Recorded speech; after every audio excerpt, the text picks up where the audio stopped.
What is up, everybody? This is Chad now, and welcome back, or welcome if you are new to the channel, and today we are reviewing Spider-Man Homecoming. Spider-Man has been called a lot of things. He's been called the Sensational Spider-Man, Spectacular Spider-Man, and even Superior Spider-Man. But the one name almost everyone knows for the character is the Amazing Spider-Man. And while it may be cheesy, that is basically what this movie is. It's just plain out amazing. It really takes the young years of Peter Parker / Spider-Man, modernizes them, and really just turns everything into a good experience.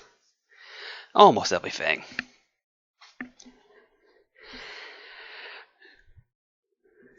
I liked how, to start off, they really used a lot of the earlier villains, like Vulture and Tinker, who were literally in the second comic of the fairly first issues of Spider-Man, and Shocker, who would later appear in 46, the year after the Spider-Man comics released.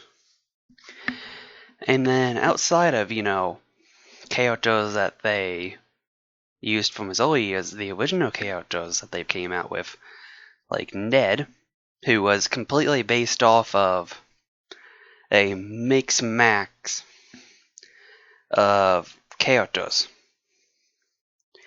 And he turned out to do a pretty good job. I think he actually really suited the geek representation that Peter had in this movie, or Tom Holland had. And then Michelle, her attitude was just, I think, spot on. And how in the movie you can kind of just see her slowly start to more so develop. Because at first she seems more like the outcast, even more than Peter and Ned. But the difference is she outcasts herself. And then she slowly allows herself into the group, even though they've already accepted her. And then my favorite aspect of new characters was actually Kaylin, Peter's AI in the suit. She was my favorite bit of all the new stuff they added to Spider-Man. And I really hope we see a lot more of her in the second Spider-Man movie and Infinity War. And then to go to the last character I'm going to really be talking about is May Parker. Everyone knows her as the kind, old, loving aunt. But in this one, they've modernized her to make it look like, okay, Spider-Man's mom was relatively young. And so was her sister. Ooh, changes. And it's like, I wasn't sure how I was going to feel about that, because I'm someone who loves canon. I can take a change at points, but at the same time, I love the originals. It's like, good example is, I love Logan as Wolverine, but I think Laura Kinney is doing an amazing job as the all-new Wolverine. I don't think anyone else was better qualified, and then the support cast Van Tor in the comics, very good start. Now back on to this. They definitely make you aware of her age very early on with her, and they do it so well that unless you are a strict stay canon, stay to the actual character, you're gonna love it. You're gonna love her.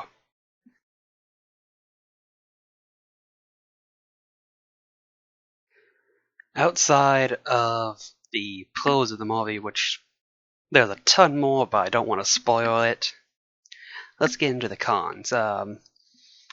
Much like the Suicide Squad did with Jared Leto's Joker, I feel like Iron Man was too advertised. Not as much as Leto's, but Robert Downey Jr. definitely got bit too much advertising for what was actually in the movie. I don't think he should have been as showcased as he was after watching it. And that was kind of one of the downturns. I'm like, oh, cool. They're going to have Iron Man kind of there as the overall mentor, which he was the mentor, but not in the same sense that most mentors are. And then the only other con I've got is Flash Thompson. They tried to really modernize him, which I like that.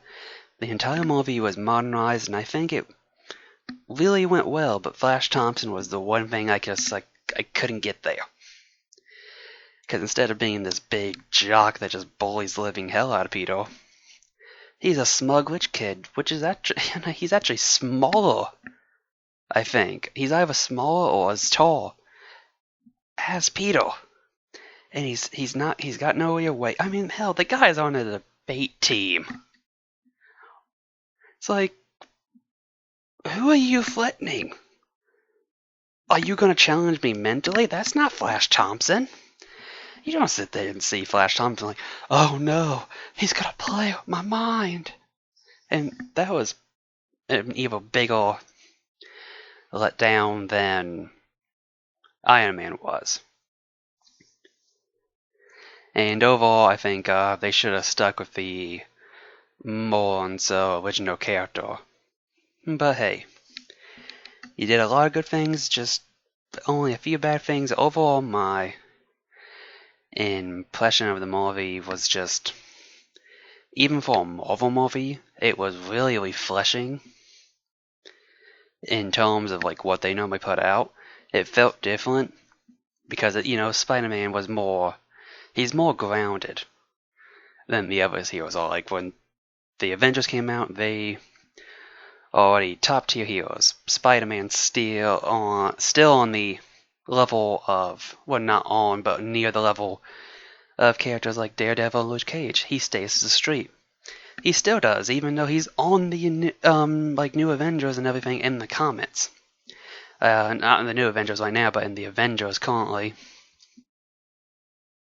Anyways, I'm getting off topic, and let's get back to it. Overall, the movie was just really refreshing, a nice different pace in the MCU, and they're really setting it up to where I think it's going to be the overall best series solo movies they ever had for a character in the MCU yet.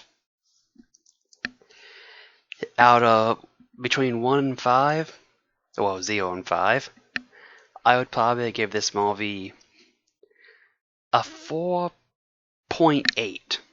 It's like, I was really hoping for Flash Thompson to just, be different, and then the lack of Iron Man, I wasn't saying like, oh, Iron Man, I'm coming to this movie for Iron Man.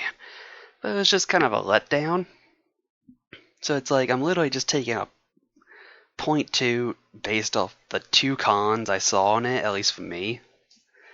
But overall, this is an amazing movie and one of the better solo films out there. Tom Holland nails Peter Parker just to the letter, and just really signifies what Spider-Man is. He's the wise cracking web slinger. I was messing my words up there, but you get like Tobey Maguire Spider-Man. He was too gloomy for me when it comes to Spider-Man. Spider-Man, when he's going about fighting Goblin, Octopus, Rhino, all of them. And I know I didn't say all their names, like people are gonna get mad about that, but whatever. So it's like, he's sitting there. He could be scared as ever, but he's still gonna be sitting there, cracking wise, talking smack, getting in their heads, and keeping his head leveled. And this is the best overall impression comic-wise that I've seen out of the Spider-Man, and is my favorite to date. I hope you guys enjoyed the review as much as I enjoyed giving it. Beginning, I started off a bit cheesy, but whatever. I can do that. Because I can.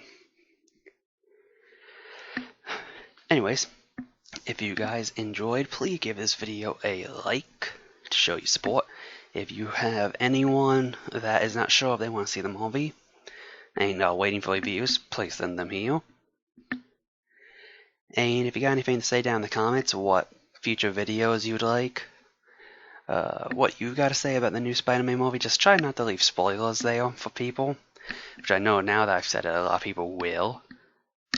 But just try to be that nice person. Don't be one of those people that's like, Han Solo dies. You know, don't be one of those people. And if you're mad about that spoiler, you better not be seeing the new Star Wars before Force Awakens. Anyways, if you did one or all of them, check out the rest of the channel. Well, Everything Super is just starting out. You can check out the other channel I have, which is my more so main channel, even though I plan to make this into my main one. I'm getting off track, sorry. Anyways, if you like what you see, go ahead and subscribe so you can see more of it. Have yourselves a good day or night, and I will see you next time. Take care.